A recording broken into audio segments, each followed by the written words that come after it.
আজকে আমি জীবনে প্রথমবার বিচে গেট রেডি বানাতে চলেছি। কি মাথা খারাপ হয়ে গেছে, পাগল হয়ে গেছে। আরে যার মতো সুযোগ পেয়েছিল হালকা করে কেলিয়ে দিয়ে বেরিয়ে গেল। এখন আমি পরে আছি একটা শর্ট আর একটা টপ। এখন আমি পরতে চলেছি এই ড্রেসটা। বিচে পরার মতনই এটা একটা ড্রেস, কিন্তু পরা হচ্ছিল না, তাই ভাবলাম এখানে এসে গেট রেডিটা বানিয়ে নিই। দেখো পেছনে বেস্ট ফ্রেন্ড ছাপড়ি।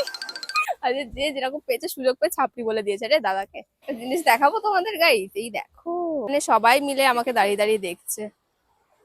এখন আমাকে আমার বয়ফ্রেন্ড হেল্প করছে দড়ি বাঁধতে। আমি এটাকে কিভাবে ম্যানেজ করি দেখো। ও কি সুন্দর লাগছে আমাকে। সৌরভ আমাকে হেল্প করলো এইভাবে জামাটা পরতে। এন্ড আমি যদি হাতাটা খুলে ঢুকিয়ে নিচ্ছি জামার ভেতরে। আমি ব্যাগে করে এনেছিলাম এই কানের গুলোকে, তো এটা এখন পরতে চলেছি। এন্ড ফাইনালি আমি পুরো রেডি ফরকি বিছে রিলস বানাবো বলে। গাইস এই দেখো আমাকে কত লোক ওখানে দাঁড়িয়ে দাঁড়িয়ে দেখছে। দেখো এরা সব দাঁড়িয়ে দাঁড়িয়ে মজা নিচ্ছে। হ্যাঁ সামনে না, আর মেয়ে এগুলো সব, আর এরা আমাকে গার্ড দিয়ে দাঁড়িয়ে আছে আমার বন্ধুগণ। আর গাইস এই ড্রেসটা কিন্তু আমি খুবই অ্যাফোর্ডেবল প্রাইসে মিশো থেকে নিয়েছিলাম। ড্রেসের লিংক আমি অলরেডি শেয়ার করে দিয়েছি তোমাদের সাথে কমিউনিটি পোস্টে, তো চেক করতে একদমই ভুলো না।